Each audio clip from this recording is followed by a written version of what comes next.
Hey everybody, welcome back to the channel. Today I'm here to break down the NASCAR Cup Series slate for the Michigan race on Saturday, August 8th. There's two races for the Cup Series this weekend, one Saturday and one Sunday. I'll be recording the video for Sunday either tonight or very early tomorrow morning to get that out for you guys. It's going to be based on the finishing positions of this race. It kind of sucks, but I hate those races, but that's what we got for tomorrow. But right now we're going to focus on today's race. Before I get into a driver-by-driver breakdown, if you're new here, make sure to subscribe to the channel, like the video, leave a comment, let me know what you liked about it, what you didn't like about it, what plays you thought you disagreed with me, or what plays you think are better than I'm putting them out there for. Make sure to follow me on social media, Twitter, Instagram. My Twitter's at DFSNateLane, Instagram's at @NateLane_. I'll put the link in the description below. If you want to subscribe to more of my content, you can subscribe to my Patreon for NASCAR for only $10 a month. You're going to get it for all three series, not just one. All three series for $10 a month. You're going to get my cheat sheet with all the stats you need to know, my projections. You're going to also get a daily article, an article for every single race. You're going to get salary tier rankings, and you're going to get a cash score for every single race. So be sure to go subscribe for that. I'll put the link in the description below as well. But I think that's all I got to say on that matter. So let's get into a driver-by-driver breakdown. All right, Kevin Harvick, once again, the most expensive driver in the slate, and for a good reason. Michigan Speedway, the best average finish. He has the best average finish at intermediate tracks. He has the best average finish at large oval tracks, and the second best average finish at super speedways. He has the best average position at Michigan, the best average position at intermediate tracks, the best average position at large ovals, and the best average position at super speedways. Yeah, he's pretty good. He has 194 laps led at Michigan over the last 2 years, which is second most behind Logano. He has the most laps led at intermediates, the most laps led at large ovals, and the most laps led at super speedways. When we come to the last 5 races, he has an average finish of 3.8, which is the second best behind Truex.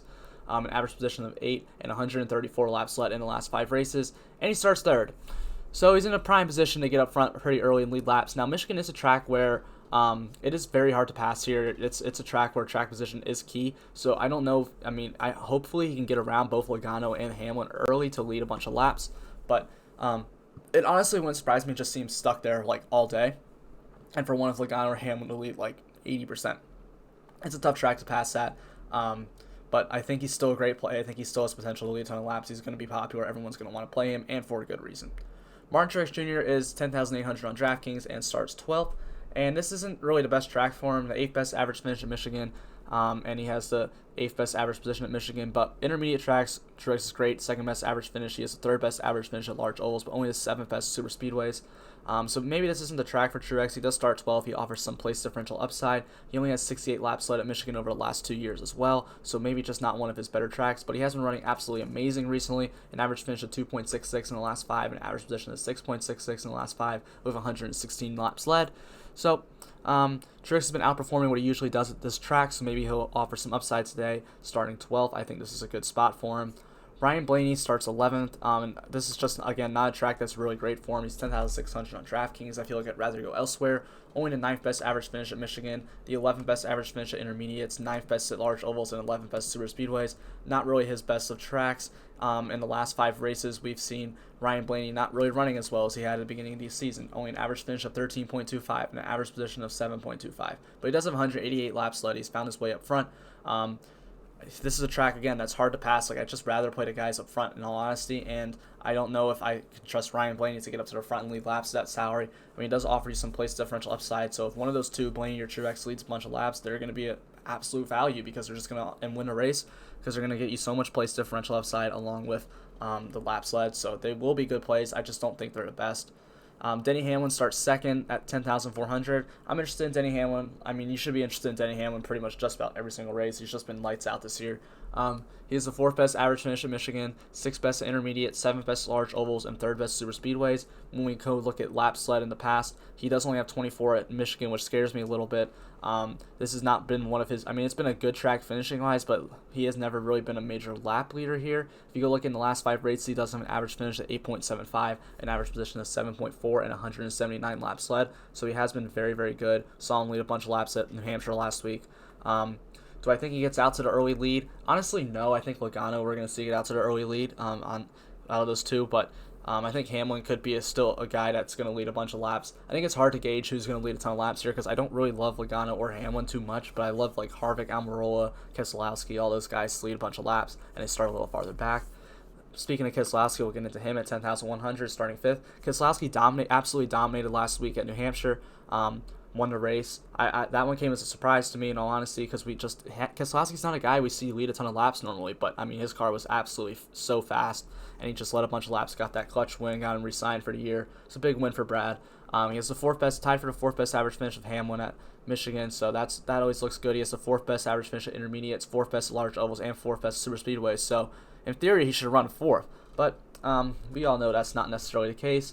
In the last 5 races, Brad Keselowski has an average finish of fifth, an average position of seventh, and 263 laps led, which is the most in the field. Most of this came last week, but still, Keselowski does have the most laps led in the field. He does only have 52 laps led at Michigan in the last few years, but this is a good track for him. It's his home track as well, so always I feel like a little extra motivation when drivers go to their home tracks. So I would not be surprised to see him dominate again, and maybe he's just going to go on a hot streak now to end the season, going into the playoffs. And I think he's a good option. I don't know. I think people might go back to him a lot because of last week, but I still think he's a good option.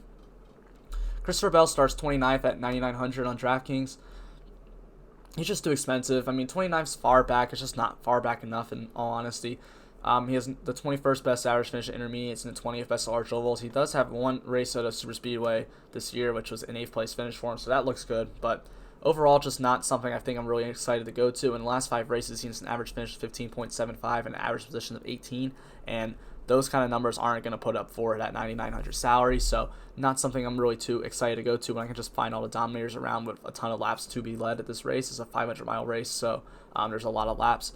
Joey Logano at 9,700 starting on the pole. Logano absolutely crushed this race last year, or one of the Michigan races. He just crushed it. Led like every single lap. I remember watching it. It was just like nobody could get around him. There were always guys around him that just could, or driving near him that could just not get around him. But I do like Logano here. He does the 7th best average finish here, 5th best at intermediates, 6th best at large ovals, 8th best at super speedways. When we go to laps led, he does have the most laps led at Michigan over the last 2 years at 216. And when we go into the last 5 races, Logano has an average finish at 8, an average position of 10, and only 63 laps led. Logano really hasn't looked so great recently, and if there was a stat I saw the other day of the races that Logano started on the pole this year, he's only finished inside a top 10 in one of them.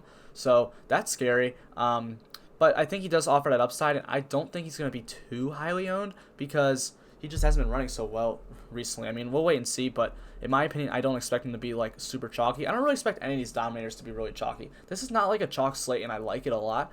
Maybe down towards the cheaper guys there is, but at top and in the mid-range, there's not a ton of guys I think are going to be too highly owned.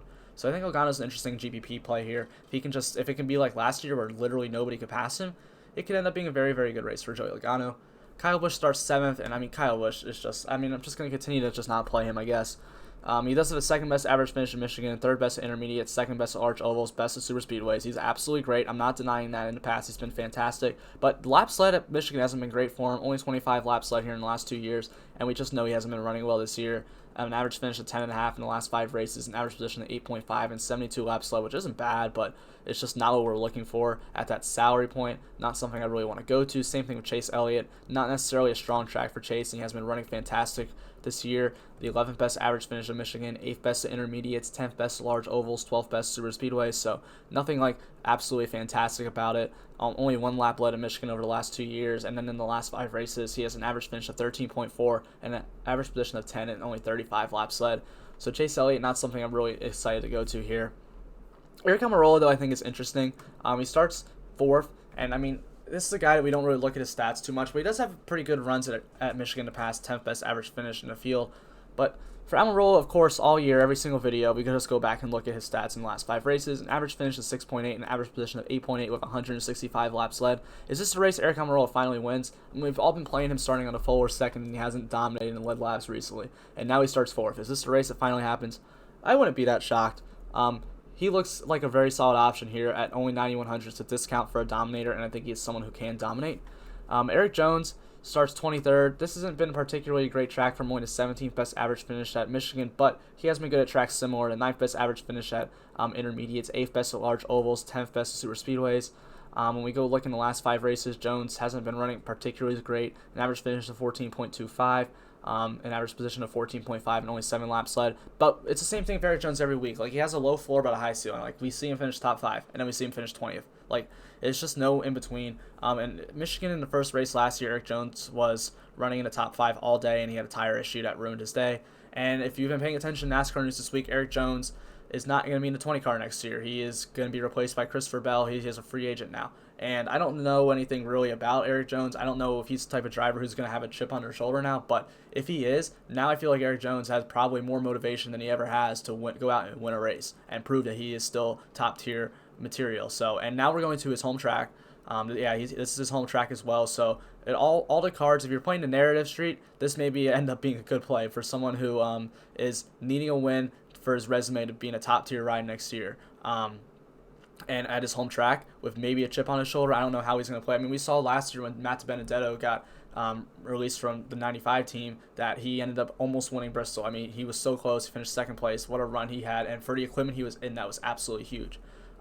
So Eric Jones is in a similar position now where he's going to have to show out the rest of this year to get a top-tier ride, I believe. And I think a win would be huge for him, especially. And now we get to come to a home track where I've seen him run well at before.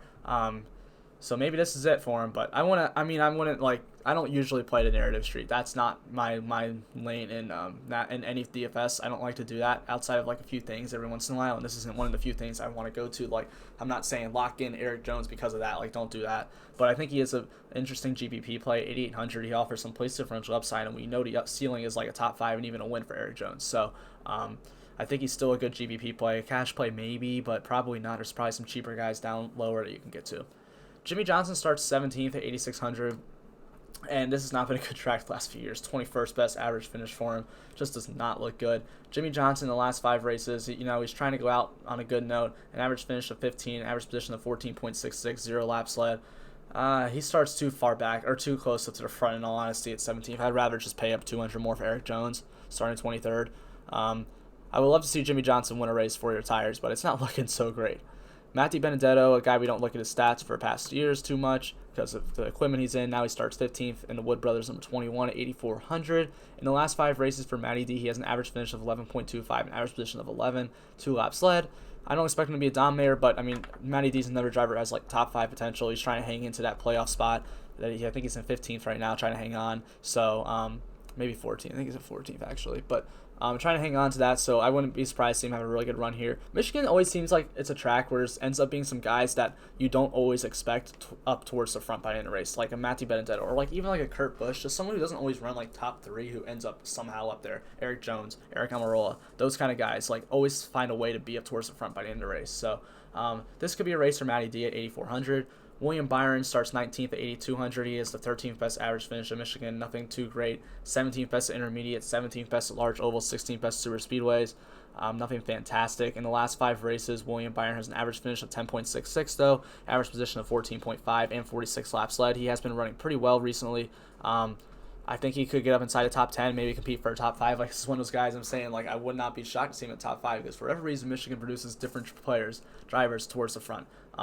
And I think this is the kind of driver that could end up being in that top 5. Another driver that's trying to make the playoffs, needs a win, needs good finishes, just like Eric Jones, to Benedetto, William Byron, who's the other one? Reddick. All of them just need consistently good finishes. And I think this is a track that William Byron could do well at and maybe get a consistent finish. So I'd like the place differential upside he has. I think he's going to be lower owned than someone like Eric Jones or even maybe Jimmy Johnson. And I think he's someone to pivot off of too. Kurt Busch at 8,000 starting 10th. This is a really good track for Kurt Busch. 6th best average finish at Michigan, 7th best at intermediates, 5th best at large ovals, 15th best at super speedways. He has the 2nd best average position at Michigan though. That's what stands out to me. He always finds a way to run up towards the front here. It's just a very good track for him. It's the same thing. Like, this and Auto Club are very similar tracks to each other, and they're just both these tracks Kurt Busch succeeds at. I would not be surprised to see him finishing top 3. Like, every single week, like, I don't always say it in my videos because I think it's a little bit overdone, but people are always like, oh, Kurt Busch is going to be low owned and has that upside to do really well, and maybe he's going to finish in the top 3. But he like never does. He never hits it. But this is a track where Kurt Busch actually could hit that upside that people are always wanting to say that Kurt Busch has, and he's going to be low owned and he's a good play. I actually think Kurt Busch is a good play here. He's running well in the last few races as well, an average finish of 10.4, an average position of 11.4. And yeah, he's going to be lower owned, and maybe this is the place to actually go to Kurt Busch this week. Matt Kenseth starts 20th at 7,800. He's too expensive. I don't want to play him. Alex Bowman's interesting for me. I really thought, like, after I saw at the beginning of the year, I was going to come to Michigan and Alex Bowman was going to be, like, my favorite to win a race. But just because he dominated Auto Club, this is the type of tracks he's good at.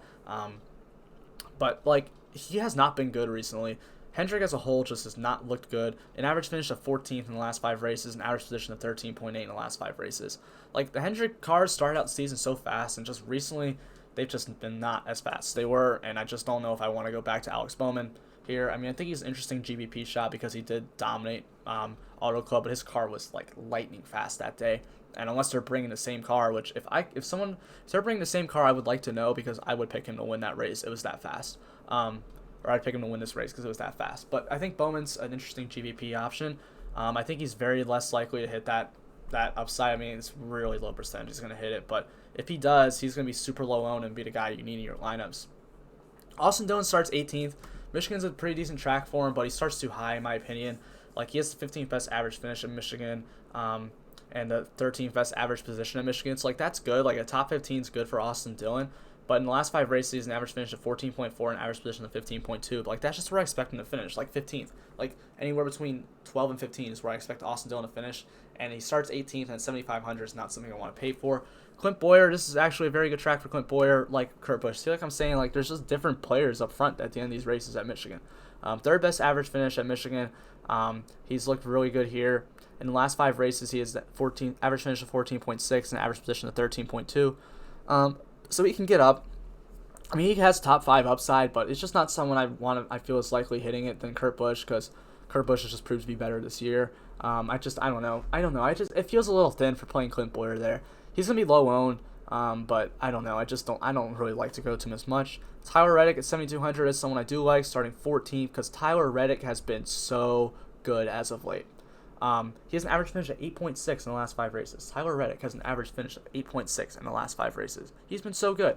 And we know Reddick's trying to fight for that last playoff spot, and I think he can get it. And I think this is a track he can win at. Like, if we know anything about Tyler Reddick, he succeeds at tracks where you drive around the outside. He's done so well with them this year. Homestead Miami Speedway, he finished 3rd. He had a great run at Darlington. He had a great run at Auto Club earlier this year. These are the type of tracks that Tyler Reddick absolutely succeeds at, and I just think he has that upside again. He has a top 5 upside again. Maybe he even wins the race. Wouldn't that be something that Tyler Reddick got to win today? That'd be cool to watch, and I think he has the upside to do it. So Tyler Reddick is definitely someone I'm interested in and interested to go to. John Hunter Nemechek at 7,000, burned everyone last week. He starts 31st this week because he wrecked, but I want to go back to him. I mean, he's still a pretty solid. He still has the upside for a top 20 finish, in my opinion. My last 5 races, average finish is without DNFs, and that's an average finish of 18.66. And he was having a really good run. He's having a top 20 run again before he blew a tire and hit the wall. So I don't hate going back to John Hunter Nemechek at 7,000. I think ownership will be lower because he just burned everyone last week. But Ricky Stenhouse Jr. might actually end up being a better play, starting 32nd. He hasn't run well here, but he's going to be lower owned than Nemechek, and that might make me want to just play some Stenhouse today and hope he does well. That's a tough one. Hope Ricky Stenhouse does well. I don't usually like playing Stenhouse, but at lower ownership, I think he might be fine. He does only have the 23rd best average finish in Michigan. It's nothing great at all. In the last 5 races, he has an average finish of 21.5. But he did have a 14th place run at New Hampshire last week. I mean, this track in New Hampshire, nothing similar at all. But maybe JTD Daughtry's luck is turning around. I mean, him and Priest have just had a rough year so far. So that is someone I'm at least decently interested to get to here. I think he's an interesting play. Up next, we have Cole Custer at 7,600, and Cole Custer in the last 5 races has an average finish of 5.25.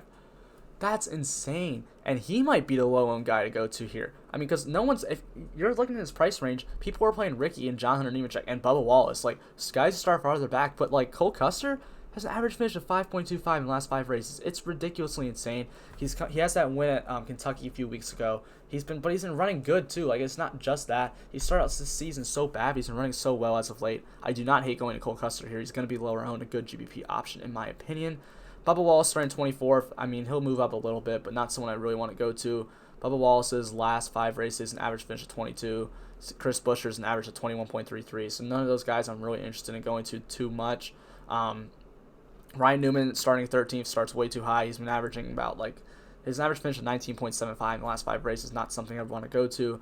Michael McDowell starts 21st at 6,100. I mean, like a few weeks ago when Michael McDowell was always starting to back, like, yeah, he's going to finish in probably the top 20. An average finish is 16.2 in the last 5 races, but that's not a ton of place differential upside anymore. Starting 21st, not something I really am interested to go to. We never play Daniel Suarez. We know that now. Don't ever play Daniel Suarez. Ryan Preece at 5,800 starting 35th. He finally did not wreck last week. Finally. And Ryan Preece has a 16th place finish at Michigan last year. This is a track he's actually done pretty decently at. Or he has an average finish of 16 at Michigan. So, like, he's actually been pretty decent at this track, and it's not someone I hate to go to. Last 5 races has an average finish of 16 outside DNFs. Yeah, that's one race, but we've seen when he doesn't wreck, he ends up running pretty well. I don't hate it. I don't think people are still scared to play Ryan Preece. I'm just gonna go right back to it. Ty Doan starts 34th and he's 5,700. I don't get that one either. He has 19th best average finish at Michigan as well. He's someone I'm definitely interested to go play today. I think he has upside. I think he can finish pretty decently. He has an average finish of 16.75 in the last 5 races. He's too cheap. He's just too cheap. Like, these guys can fit you in really good lineups. And then Corey LaJoie starts 36. I'd rather just play Crease and Dillon because I think they're in better equipment, and I think they might be a little bit better drivers, but have more upside.